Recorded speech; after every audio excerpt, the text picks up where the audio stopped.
Esta conferencia comenzará a grabarse.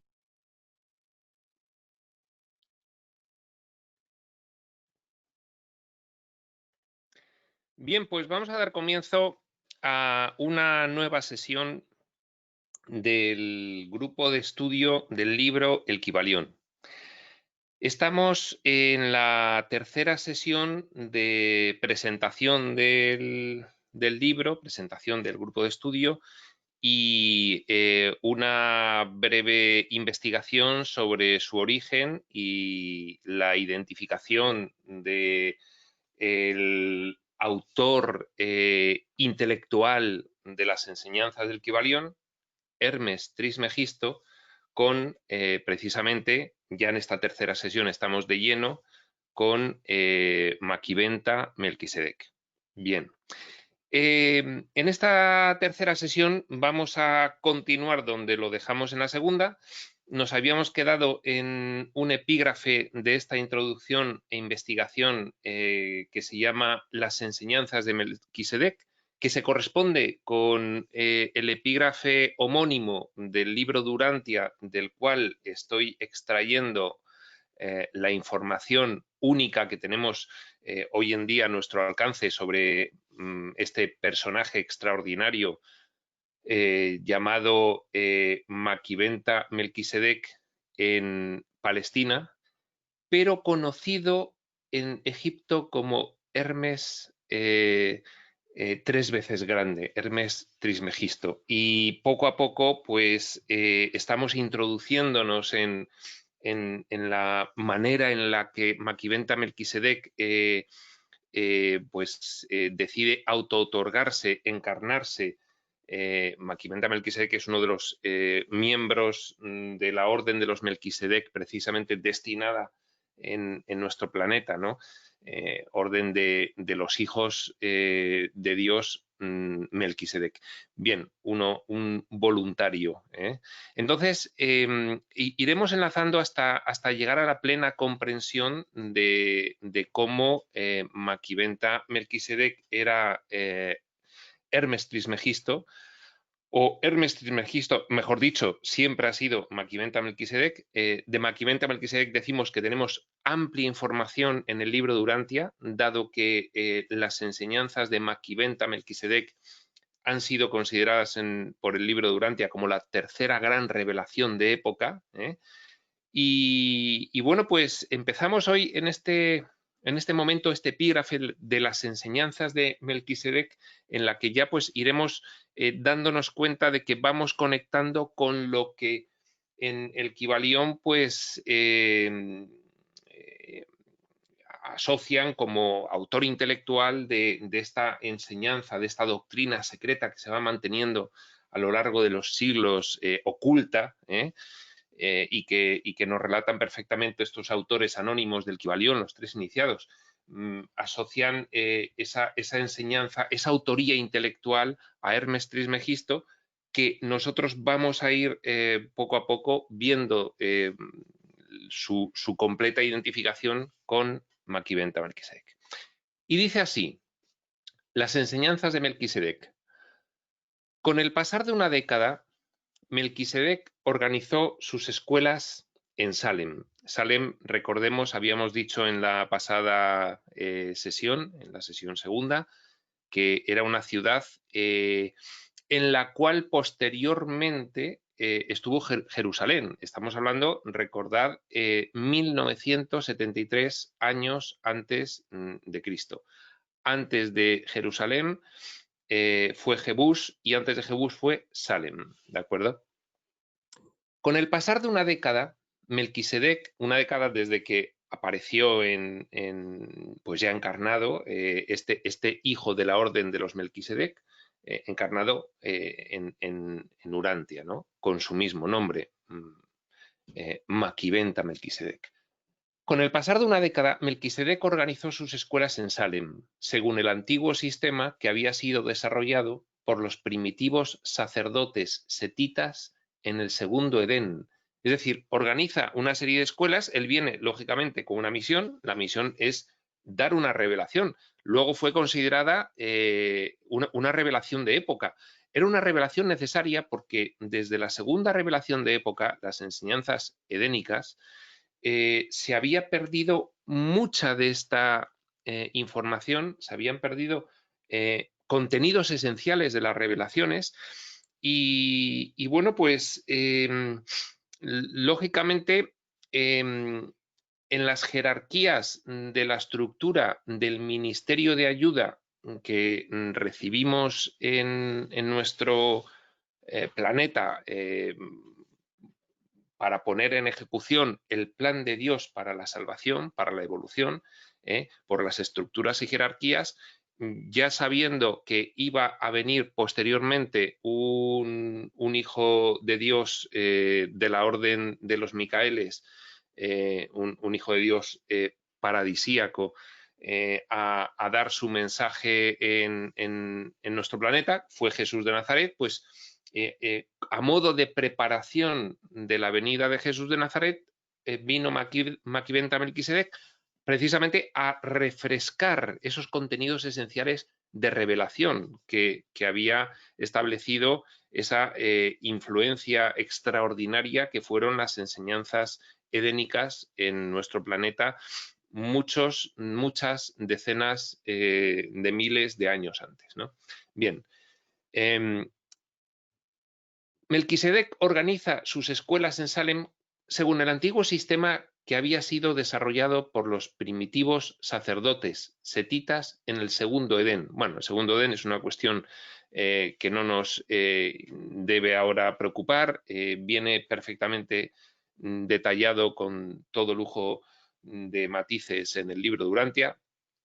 Y bueno, pues sencillamente, claro, todas estas ayudas, todas estas revelaciones que vamos recibiendo en nuestro planeta, pues provienen de la misma estructura de seres que lógicamente pues tienen esa misión. Entonces, bueno, pues Maquiventa establece en las escuelas de Salem el mismo sistema que se había establecido en su momento por los que fueron responsables de la ejecución del sistema de ayudas de la segunda revelación de época, las enseñanzas edénicas, pues el mismo sistema de organización de escuelas, ¿no?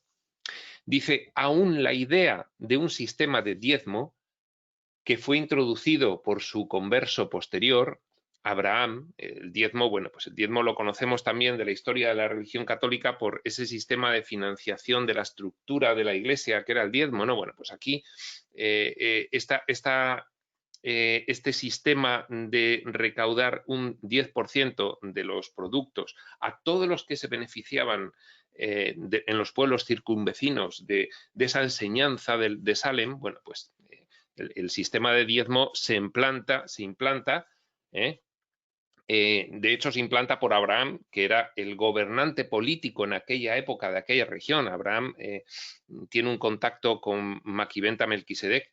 En el Kibalión se nos dice que Hermes Trismegisto fue un ascendente espiritual importantísimo de Abraham, un maestro espiritual de Abraham. Bueno, pues fue Maquiventa Melquisedec, ¿no? Es la misma persona, con lo cual... Entonces, bueno, pues este sistema del diezmo como financiación se derivaba, dice, también se derivaba de las tradiciones residuales de los métodos de los antiguos setitas. O sea, venía ya de lejos, ¿no? Cuando venía una misión de ayuda, de revelación de contenidos esenciales de la espiritualidad a la tierra, pues se establecían unas escuelas y esas escuelas, lógicamente, empezaban a admitir voluntariamente los pueblos vecinos pues llevaban allí a sus hijos a formarse y lógicamente pues la financiación, el pago de todo este servicio que se daba a todo ese territorio de influencia de las escuelas de Salem en este caso, de cualquier otra implantación, pues era el diezmo. Dice, Melquisedec enseñó el concepto de un solo Dios, una deidad universal, pero permitió que el pueblo asociara sus enseñanzas con el padre de la constelación de Norlatiadec, a quien denominaba el Elión, el Altísimo.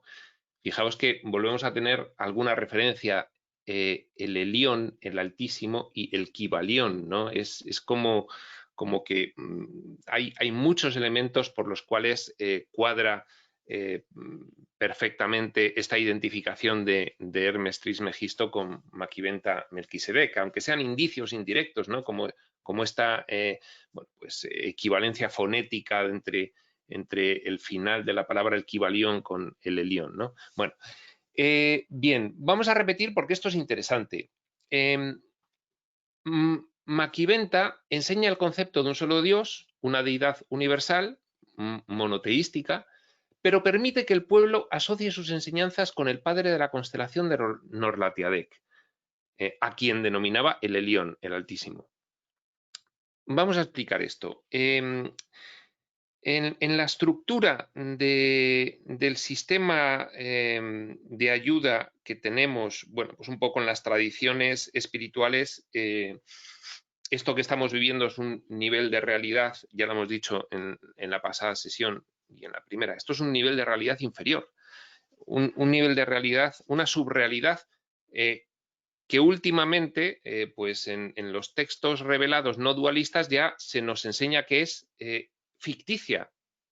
Esta realidad que estamos viviendo, físico-material, sería ficticia. Bien, en realidad todo el universo físico-material forma parte de esa subrealidad ficticia, porque la única realidad existente realmente, valga la redundancia, es el entorno divino, ¿de acuerdo? Espiritual, puramente espiritual. Y entonces todo esto no es otra realidad paralela a la espiritual, la física, sino que es una subrealidad ficticia. Bien, pues en ese escenario de ese sueño ficticio que cuentan las tradiciones espirituales, hay una organización y una estructura funcional, administrativa, completamente precisa, jerárquica y organizada hasta el máximo detalle, de ayuda precisamente pues para esos personajes que estamos aquí, bueno, pues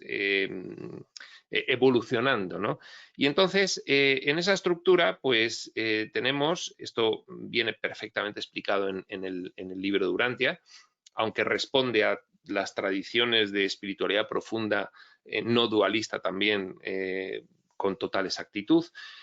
Tenemos en ese escenario, en esa subrealidad, varios niveles y en esos niveles pues hay una organización, ¿no? Y entonces, bueno, pues un planeta está dentro de un sistema de planetas, todo esto a efectos simplemente funcionales de las ayudas que se recibe, y ese sistema está dentro de una constelación. Un sistema pues tiene 1000 planetas habitados de los que se encarga, y una constelación pues tiene 1000 sistemas, ¿de acuerdo? Bueno, pues luego está el universo local, luego está el superuniverso y luego ya, bueno, pues sería el paraíso como portal dimensional a la otra realidad. El paraíso es un elemento que está dentro de la subrealidad, pero es portal dimensional a la otra realidad. Y esa sería un poco la estructura, ¿no?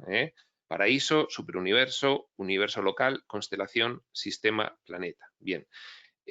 Cuando Melquisedec enseña el concepto de un solo Dios, todo esto es tan avanzado que bueno, pues realmente no puede explicar tal nivel de complejidad en aquella época.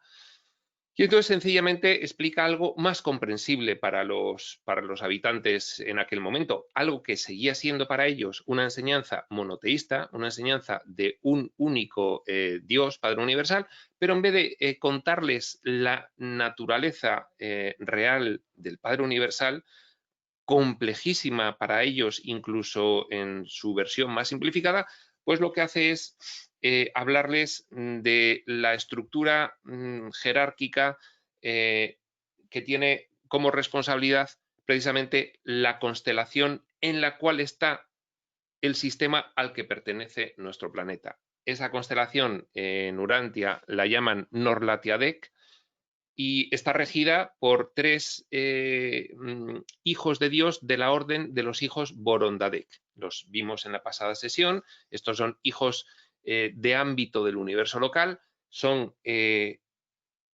introducidos dentro del sueño a través del hijo creador paradisíaco de la orden de los Micaeles, en nuestro caso de nuestro hijo Micael, que aquí fue conocido como Jesús de Nazaret.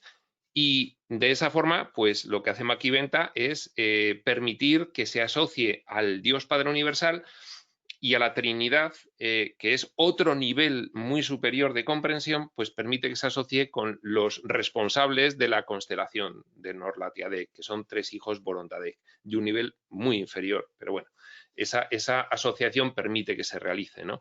Y entonces, bueno, pues al padre de la constelación de Norlatiadec, a uno de los 3, el más avanzado, pues le denomina el Elión, el Altísimo, y establece que Edentia, que es la capital de la constelación, es el cielo, y el Altísimo es Dios. Hace esa equiparación para simplificar, ¿no? Bien, dice, por repetir, Melquisedec enseñó el concepto de un solo Dios, una deidad universal, pero permitió que el pueblo asociara sus enseñanzas con el padre de la constelación de Norlatiadec, en vez de con el Padre Universal, a quien denominaba el Elión, el Altísimo. Para la mayoría de los estudiantes de Salem, Edentia, la capital del Norlatiadec, era el cielo y el Altísimo era Dios. Bien. El símbolo de los 3 círculos concéntricos que Melquisedec adaptó como insignia de su autootorgamiento, el otro día enseñamos ese símbolo de los 3 círculos concéntricos, al que el libro de Urantia ha añadido un punto fuera, sería la Trinidad del Paraíso, y el punto fuera, bueno, pues sería el hijo soñador, ¿no? Esto enlaza lo del punto fuera y el hijo soñador precisamente con la 6ª revelación de época de un curso de milagros ya plenamente no dualista. El símbolo de los 3 círculos concéntricos que Melquisedec adoptó como insignia de su autootorgamiento, de su encarnación, llevaba el colgante colgado, ¿no?, con los 3 círculos concéntricos, fue interpretado por una mayoría de la gente como símbolo de los 3 reinos de los hombres, los ángeles y Dios. Se les permitió que perseveraran en esa creencia. Muy pocos de sus seguidores de Maquiventa, siempre que hablamos de Maquiventa estamos hablando ya de Hermes Trismegisto, ¿no? O sea, Hermes Trismegisto se le conocía por ese nombre en Egipto, pero realmente Maquiventa Melquisedec estableció su escuela en Salem, que posteriormente sería Jerusalén, pero él viajaba mucho a Egipto. Bien. Se les permitió que perseveraran en esa creencia. Muy pocos de sus seguidores supieron jamás que esos 3 círculos eran el emblema de la infinidad, la eternidad y la universalidad de la Trinidad del Paraíso, de mantenimiento y dirección divinos. Entonces, esos 3 círculos concéntricos representaban, por un lado, las personas de la Trinidad, Padre Universal, Hijo Eterno y Espíritu Infinito, pero por otro lado, representaban también esos atributos del entorno divino que son la infinidad, la eternidad y la absolutez, totalidad o universalidad. ¿De acuerdo? Dice, aún Abraham, incluso Abraham, prefirió considerar que este símbolo representase a los 3 altísimos de Edentia, a esos 3 padres de la constelación, esos 3 gobernantes responsables de la estructura funcional, administrativa y jerárquica del plan de Dios para la salvación en este punto del escenario, que era la constelación Norlatiadec, con sus 1000 sistemas, dentro de uno de los cuales estaba nuestro planeta, Tierra o Urantia. Abraham prefirió considerar que este símbolo representase a los 3 altísimos de Edentia, puesto que se le había instruido que los 3 altísimos funcionaban como uno, que efectivamente era así. El concepto de la Trinidad luego, lógicamente, se va repitiendo en los niveles inferiores.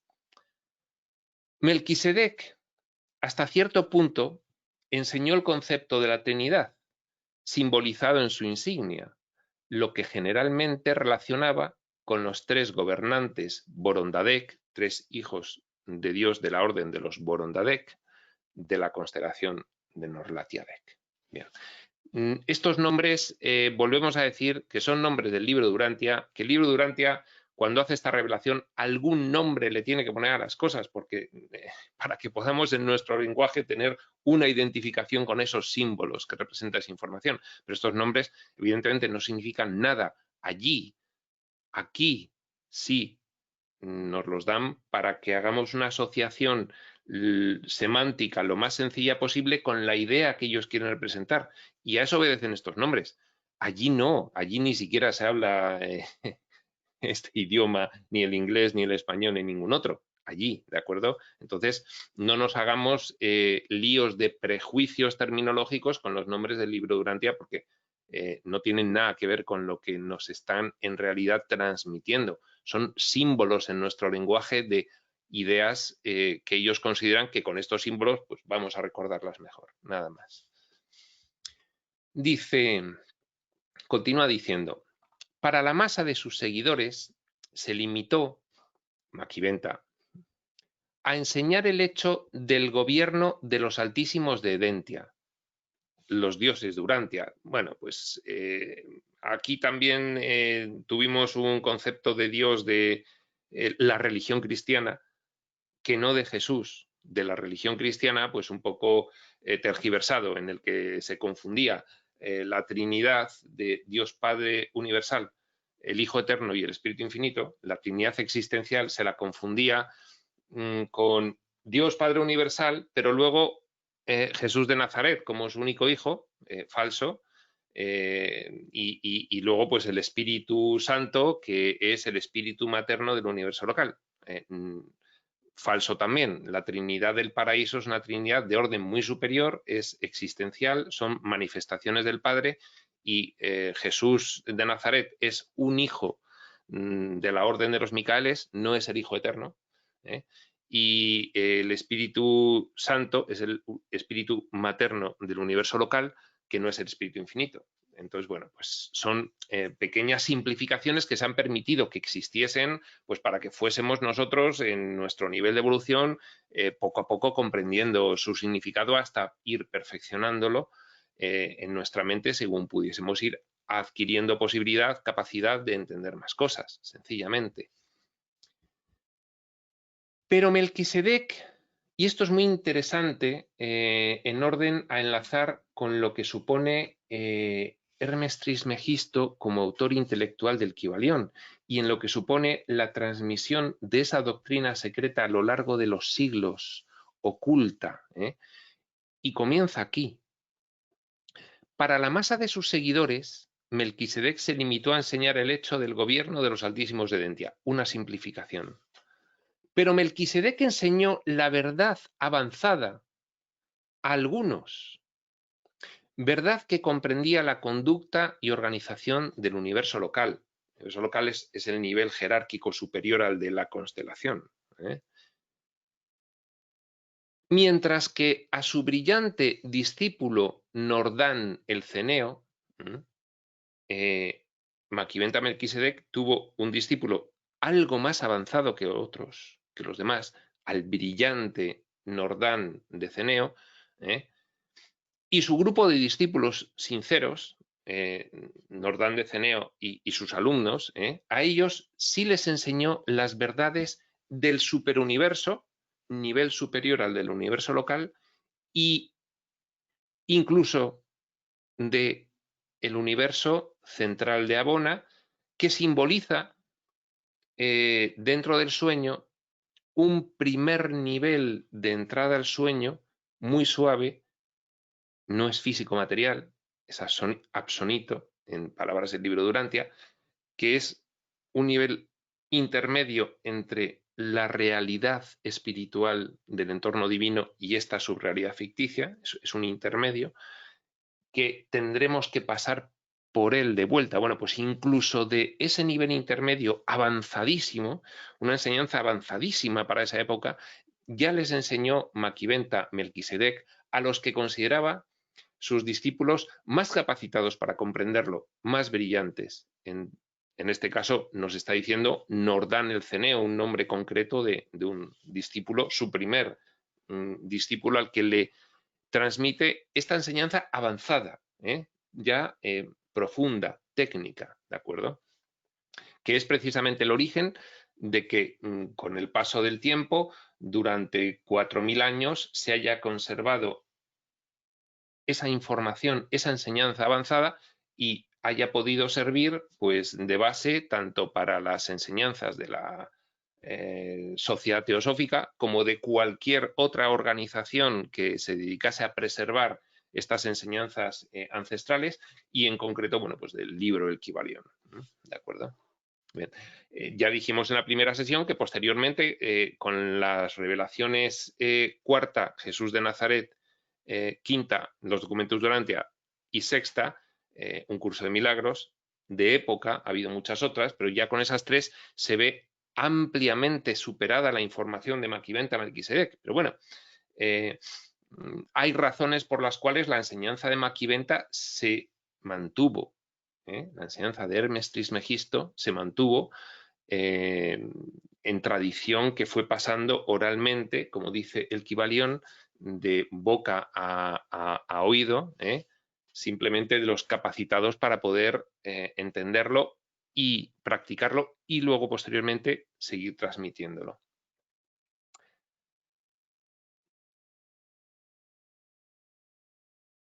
Pero Melquisedec enseñó la verdad avanzada a algunos, verdad que comprendía la conducta y organización del universo local, mientras que a su brillante discípulo Nordán el Ceneo y a su grupo de discípulos sinceros les enseñó las verdades incluso del superuniverso y aún del universo central de Abona. Bueno, todos estos son términos técnicos que el que tenga interés se encuentran perfectamente descritos con sumo lujo de detalles y explicado en el libro de Urantia, y ahí puede hacer pues toda esta consulta, siguiendo incluso también pues las grabaciones del grupo de estudio del libro de Urantia que yo estoy dirigiendo también paralelamente pues en el canal de YouTube Espacio Sutil.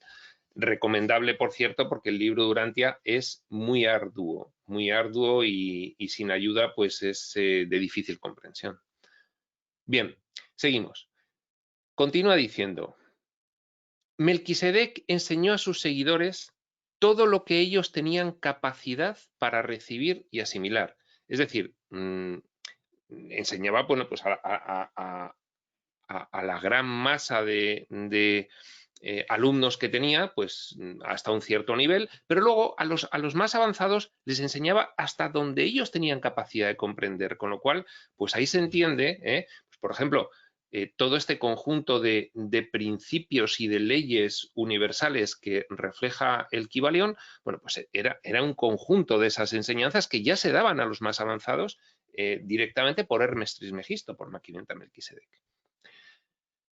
Melquisedec enseñó a sus seguidores todo lo que ellos tenían capacidad para recibir y asimilar. Aún muchas ideas religiosas modernas sobre el cielo y la tierra, el hombre, Dios y los ángeles no están muy distantes de aquellas enseñanzas de Melquisedec.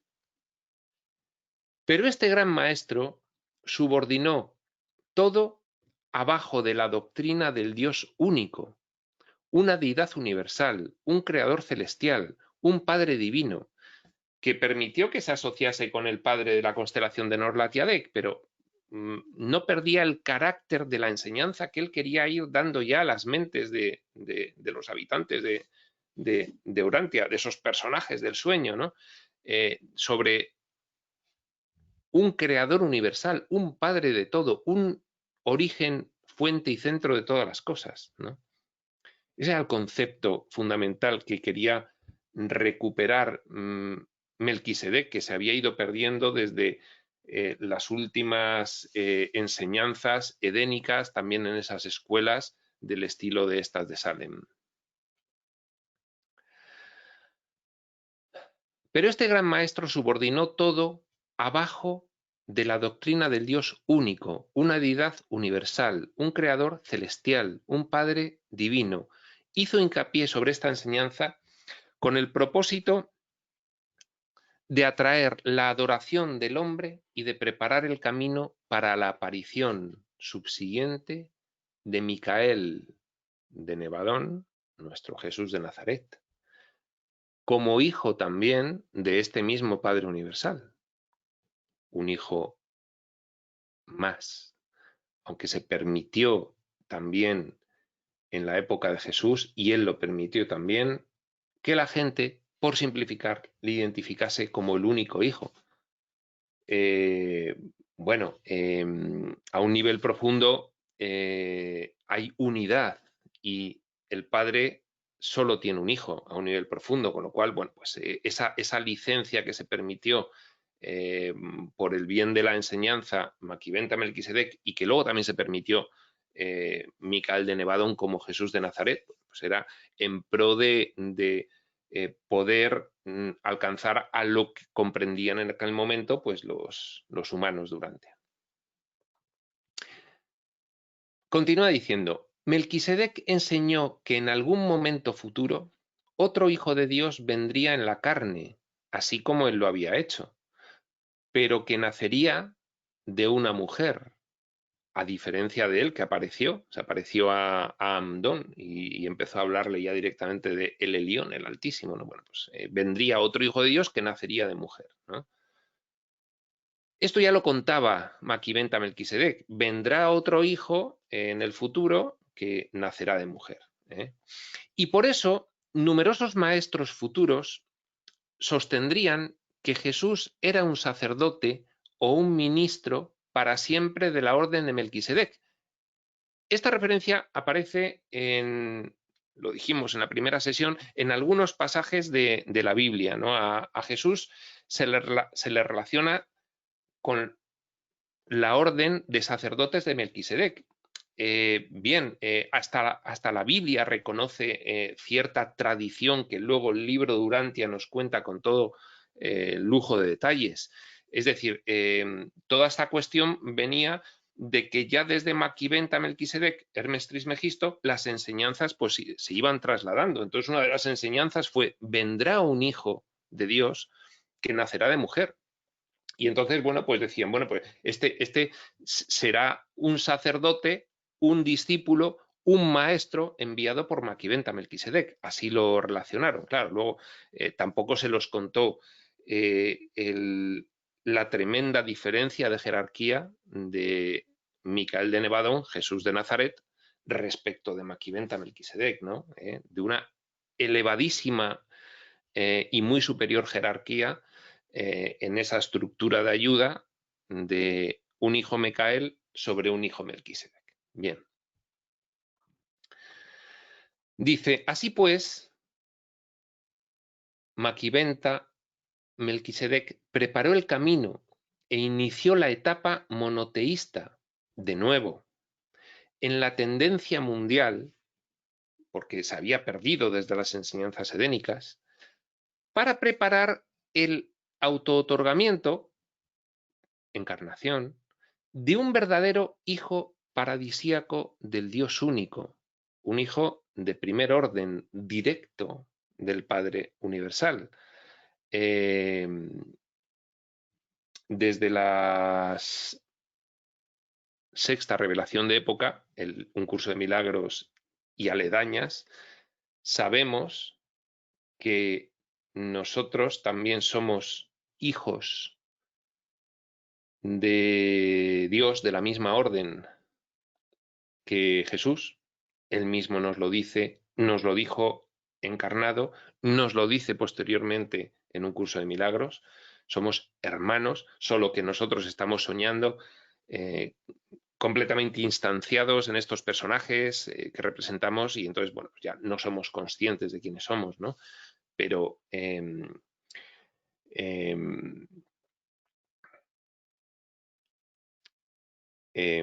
somos hermanos, somos Micaeles, soñadores. Esto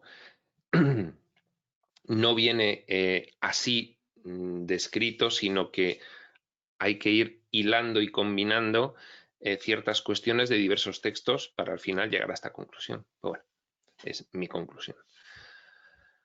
Y sigue diciendo, bueno, repetimos, así pues, Maquiventa Melquisedec preparó el camino e inició la etapa monoteísta en la tendencia mundial preparatoria del autootorgamiento de un verdadero hijo paradisíaco del Dios único, Micael de Nevadón, nuestro Jesús de Nazaret, a quien él tan vívidamente describió el Dios único como el Padre de todos. Una de las misiones fundamentales de Maquiventa, de Jesús, de cualquier revelación, la primera misión fundamental de cualquier revelación es describir al Padre de todos, al Dios único. ¿De acuerdo? Dice, y a quien él representó, a Abraham, como el Dios que acepta al hombre en términos sencillos de fe personal. Abraham recibe también una enseñanza avanzada. A este Dios, Padre de todos, no hay que hacerle sacrificios. Sencillamente hay que ser conscientes de que eres su hijo para recibir su gracia.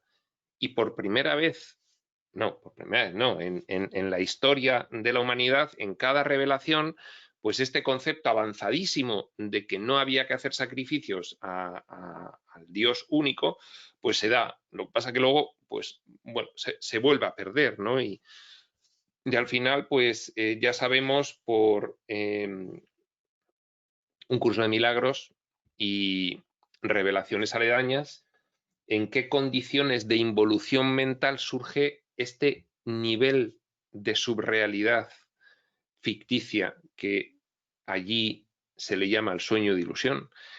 Surge en unas condiciones de involución mental que lo normal es que, a pesar de que se dé una revelación varias veces, una idea revelatoria esencial varias veces, se vuelva a perder porque hay una tendencia muy importante, involutiva de mente aún, y no quedan fijadas esas ideas, nada más que con una lentísima evolución.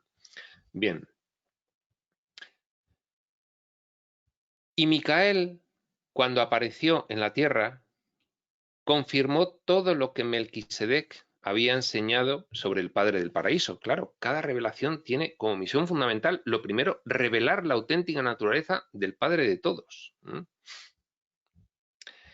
Bien, y aquí acabamos con el epígrafe de las enseñanzas de Melquisedec y pasamos al siguiente epígrafe, homónimo también de otro del libro de Urantia, que se llama La religión de Salem. Salem, recordemos, el sitio que funda Maquiventa Melquisedec para organizar unas escuelas y empezar a influir en todo el planeta desde ese epicentro. En el que sitio, Salem, que luego fue Jebús, que después fue Jerusalén. Así es de preciosa y maravillosa la verdadera historia revelada de todas estas cuestiones. La religión de Salem. Dice, las ceremonias de adoración en Salem eran muy sencillas. Toda persona que firmaba o marcaba las nóminas en las tablas de arcilla de la iglesia de Melquisedec memorizaba la siguiente creencia y se suscribía a ella. Es decir, todo alumno, todo estudiante de las escuelas de Salem memorizaba esta creencia que decimos a continuación y la asumía, ¿no? Y se suscribía a ella. 1. Creo en el Elión, el Dios Altísimo, el único Padre universal y creador de todas las cosas. 2. Acepto el pacto de Melquisedec con el Altísimo, según el cual se me otorga el favor de Dios por mi fe y no por sacrificios ni por holocaustos. 3. Prometo obedecer los 7 mandamientos de Melquisedec y difundir la buena nueva de este pacto con el Altísimo a todos los hombres. Prometo obedecer 7 mandamientos y prometo difundir esta revelación allá donde vaya, ¿de acuerdo?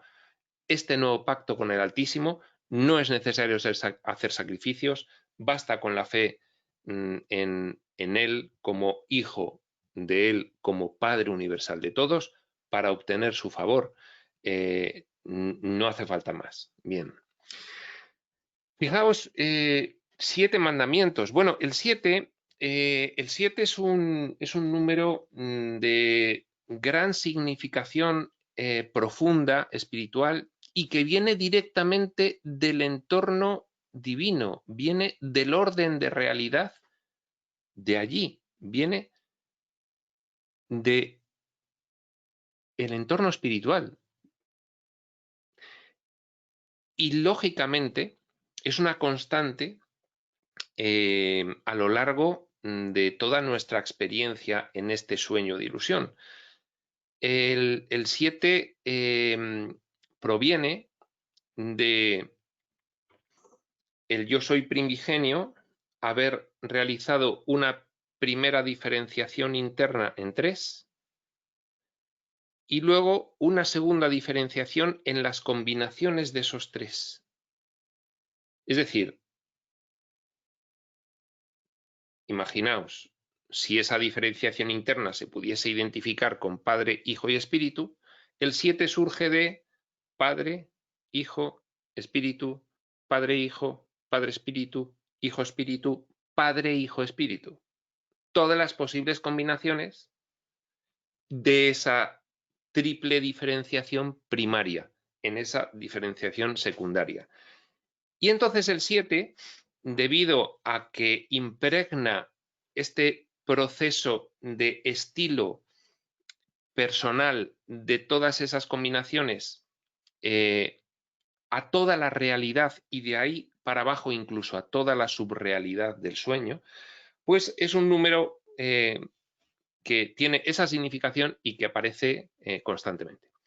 ¿Qué ocurre después, por ejemplo, pues cuando se desarrolla una religión sobre la figura de Jesús y no sobre el contenido del mensaje de Jesús, que fue la religión cristiana, pues como todo esto se desconoce, pues ya se desvirtúa y ya, pues en vez de 7 mandamientos pasan a ser pues 10 mandamientos. Pero el 7 es el número que tiene sentido en toda la revelación de la espiritualidad profunda.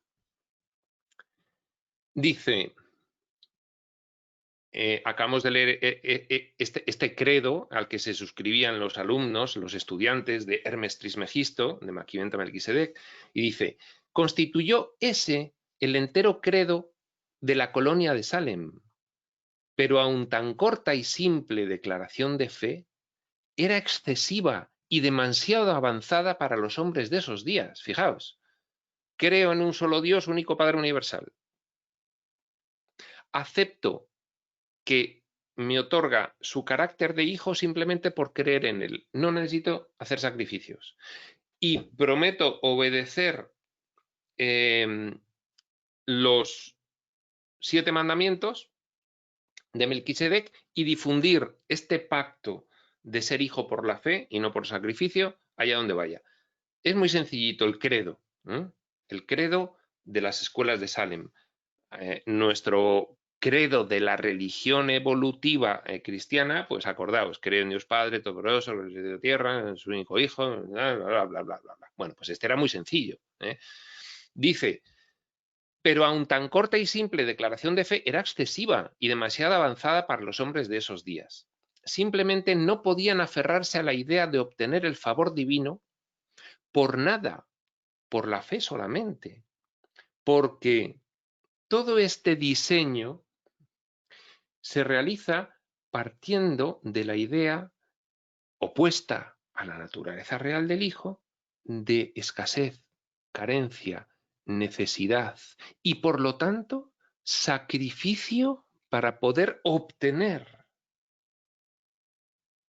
Y de ahí viene, no. A mí Dios no me puede dar algo por mi cara bonita. Tengo que sacrificar algo. Entonces, esta enseñanza de no. Tú eres hijo de Dios simplemente porque creas en Él y ya obtienes su favor. Bueno, pues eso no les entraba a los habitantes de esa época, ni les entró 1973 más 30 años más tarde en el mensaje de Jesús, ni les ha entrado hasta ahora. Y el sacrificio sigue siendo uno de los motivos o temas fundamentales de este mundo. La creencia de que el hombre había nacido para ser redimido por los dioses estaba demasiado arraigada en ellos. El hombre es malo, creencia en el mal, y debe ser redimido por los dioses. Para ello se tiene que sacrificar y expiar su culpa para que el Dios le conceda el perdón. Estaba demasiado arraigada en ellos. Demasiado tiempo y con demasiada sinceridad habían sacrificado ellos y obsequiado a los sacerdotes como para ser capaces de comprender la buena nueva de que la salvación, el favor divino, fuese un don gratis para todos los que quisieran creer en el pacto de Melquisedec. Hay un Padre universal del cual soy su hijo, por lo tanto todos somos hermanos. Abraham sí creyó, pero sin entusiasmo, y aun eso le fue contado por justicia. Bien, Abraham sí creyó en que Dios le aceptaba como hijo suyo sin necesidad de sacrificios, pero sin mucho entusiasmo, ya nos lo está diciendo. Y de hecho, en algún momento volvió a la teoría de que para poder obtener el favor del Padre Universal había que realizar sacrificios. Dice, los 7 mandamientos promulgados por Maquiventa Melquisedec se modelaban según la suprema ley antigua de Dalamatia. Recordemos, las enseñanzas dalamatianas fueron la primera revelación de época. No vamos a entrar ahora mismo en todo ello, que está en el libro Durantia. Pero estos 7 mandamientos se modelaban según la suprema ley antigua de Dalamatia, al mismo modo que se hicieron en aquella primera revelación de época. Bueno, pues en esta tercera, igual, claro, el origen de la información es el mismo, traído en diferente momento del tiempo del sueño, traído por diferentes agencias espirituales, pero el mensaje es el mismo. Y se asemejaban mucho a los 7 mandamientos enseñados en el primer Edén y el segundo. Es decir, parten de los 7 mandamientos de las enseñanzas dalamatianas, tienen mucho que ver con los 7 mandamientos de las enseñanzas edénicas. Lo del primer Edén y el segundo no lo vamos a explicar, ahí está en el libro Durantia. No es el jardín del Edén de la religión cristiana, no tiene nada que ver, sino que el jardín del Edén de la religión cristiana es una burdísima adaptación de estas escuelas edénicas, ¿de acuerdo? Y dice finalmente, estos mandamientos de la religión salemita eran, estos mandamientos que enseñó Hermes Trismegisto en las escuelas de Salem eran, 1. No servirás a ningún dios sino al Creador altísimo del cielo y de la tierra. 2. No dudarás de que la fe es el único requisito para la salvación eterna. La fe, único requisito. 3. No darás falso testimonio. No mentirás. 4. No matarás. 5. No robarás. 6. No cometerás adulterio. 7. No mostrarás falta de respeto a tus padres y ancianos. Bien, fijaos que de estos 7 mandamientos, los esenciales son los 2 primeros, que coinciden básicamente con los que conocemos nosotros, con los 2 primeros que conocemos nosotros, o con los mandamientos resumen que conocemos nosotros de la religión cristiana, ¿no? No servirás a ningún dios sino al Creador altísimo del cielo y de la tierra, amarás a Dios sobre todas las cosas, no dudarás de que la fe es el único requisito para la salvación eterna. Bueno, esto realmente es un poco esa revelación avanzada que pretendía suprimir el sacrificio del trato del hombre con Dios, que era el que primaba hasta aquel momento debido a ese sistema de pensamiento que caracteriza toda esta subrealidad ficticia, que es el sistema de pensamiento de los opuestos, de la oscuridad, del sacrificio. Luego, los siguientes mandamientos son puramente aplicaciones prácticas. No mientas, no mates, no robes, no cometas adulterio. La sexta, pues es incluso ya una aplicación práctica de orden casi que civil, para preservar el orden civil, más que nada. Y la séptima, por supuesto, pues para preservar el orden organizacional, ¿no? Mostrarás falta de respeto a tus padres y ancianos. Bien. Dice, aunque no se permitían sacrificios dentro de la colonia, Maquiventa, Hermes Trismegisto, sabía cuán difícil es arrancar repentinamente costumbres largamente establecidas y, por consiguiente, ofreció sabiamente a este pueblo el sustituto de un sacramento de pan y vino en vez del antiguo sacrificio de carne y sangre. Maquiventa es consciente de que pasar de sacrificar animales y hijos primogénitos a no hacer nada y decir obtengo el favor del Padre Universal por mi cara bonita era demasiado para ellos. Y entonces dice, bueno, vamos a ir a un punto intermedio. Vais a hacer un sacrificio de pan y de vino en sustitución de carne y sangre, que es lo que hacéis antes. Pan y vino, pan que representa la carne, vino que representa la sangre. Con lo cual, esa tradición de la religión cristiana, del sacrificio del pan y el vino en la misa, en la Eucaristía, viene ya de Maquiventa Melquisedec, viene ya de aquellas enseñanzas de nuestro Hermes Trismegisto, y lógicamente pretendían excluir esa costumbre arcaica y sangrienta del sacrificio de animales y de personas. Bien. Dice, existe el registro, abre comillas, Melquisedec, rey de Salem, sacó pan y vino.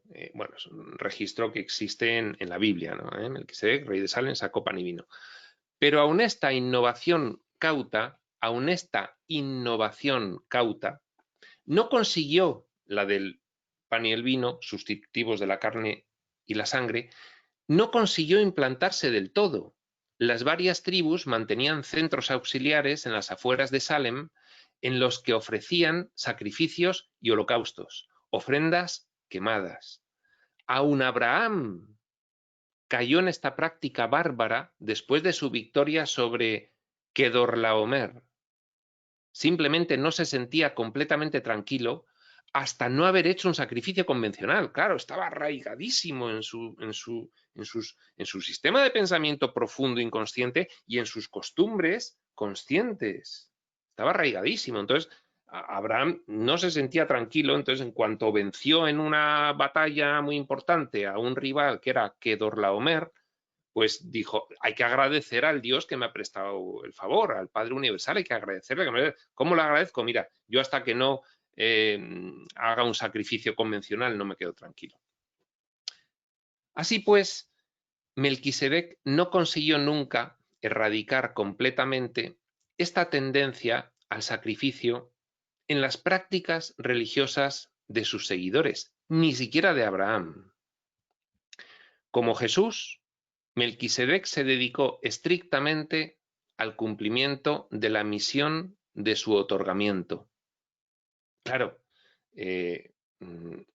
estas ayudas recibidas desde fuera, que en este orden de realidad inferior, ficticio, vienen como personajes para que nosotros podamos interactuar con ellos y recibir esa información boca a oído, diseño del plano físico, ondas emitidas por cuerdas vocales y captadas por... Claro, tiene que ser así, aparte de las influencias en la mente. Entonces, cualquiera, igual Maquiventa Melquisedec, Hermes Trismegisto, igual que Jesús, se dedicaron estrictamente al cumplimiento de la misión. No andaban con tonterías, me caso, me dejo de casar. Esa era la razón. Es decir, yo tengo una misión y mi vida es esta misión. Y cuando acabe la misión, se acabó. Y no me quedo aquí haciendo más cosas que no se sabe qué son. ¿De acuerdo? Entonces venía una misión y cuando acaba la misión, se acabó la misión. Cuando se acaba la misión, se acabó la encarnación, el auto-otorgamiento. Y no se dedica a otras cosas. Por ejemplo, Maquiventa no intentó reformar las costumbres establecidas, cambiar los hábitos del mundo, ni promulgar siquiera prácticas sanitarias avanzadas ni verdades científicas. Vino para llevar a cabo dos tareas. Una, mantener viva en la tierra la verdad del Dios único, del Padre Universal de todos. Y dos, preparar el camino para la venida futura, para el auto-otorgamiento futuro en forma mortal, subsiguiente, posterior, de un hijo paradisíaco de ese Padre Universal. Nuestro Micael de Nevadón, nuestro Jesús de Nazaret. La verdad revelada la enseñó Melquisedec en Salem en forma elemental durante 94 años. 94 años estuvo encarnado Maquiventa Melquisedec, nuestro Hermes Trismegisto, durante los cuales le dio tiempo para realizar muchos viajes a sus alrededores, él personalmente, entre ellos a Egipto, y para dejar establecida una comunidad de difusión potentísima, que es lo que veremos a continuación.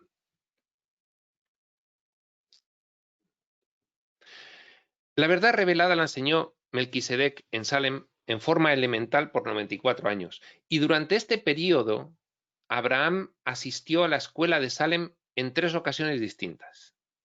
Finalmente, Abraham se convirtió a las enseñanzas de Salem, tornándose uno de los más brillantes discípulos de Melquisedec y de sus principales sostenedores. A Maquiventa le interesaba que el gobernante de la región más poderoso de aquella época, Abraham, pues fuese instruido en estas altas verdades reveladas, y bueno, pues lo consigue básicamente.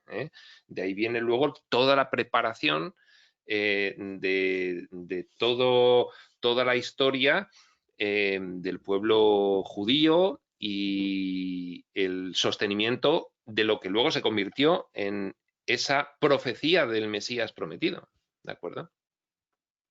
Que de forma culta y oculta se había trasladado, ya nos lo está diciendo Urantia,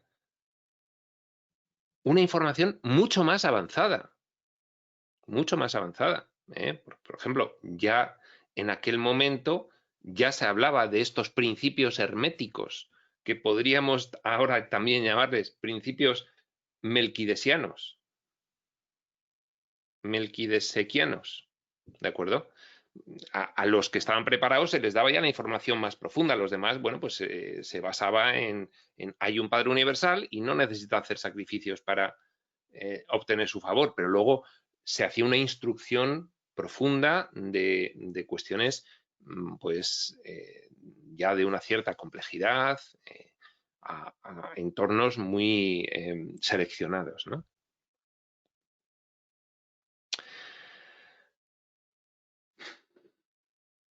Aunque sea erróneo hablar del pueblo elegido,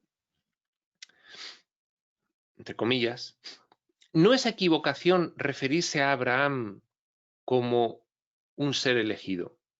Melquisedec sí dio a Abraham el encargo de mantener viva la verdad del Dios único, diferenciado de la creencia común en deidades plurales. La elección de Palestina como sitio de las actividades de Maquiventa se debió en parte al deseo de establecer contacto con una familia humana que personificara potenciales de liderazgo, en parte, es decir, la familia de Abraham. Era lo más adecuado, pero solo en parte. Elegir Palestina para estas revelaciones de forma reiterada, es decir, todas las revelaciones han sido en ese punto. ¿Por qué? Porque la configuración geográfica del mundo tenía como centro, cruce de caminos, Oriente Medio. Sencillamente, era una cuestión meramente práctica, porque en esas escuelas luego se pretendía hacer una difusión a todo el mundo. Entonces, bueno, era un cruce de caminos, eran centros comerciales, era un sitio donde había muchísima más actividad que en la Patagonia, desde luego. Entonces, se elegía siempre Oriente Medio para las revelaciones, por esa cuestión práctica, no porque fuera una tierra sagrada ni gaitas.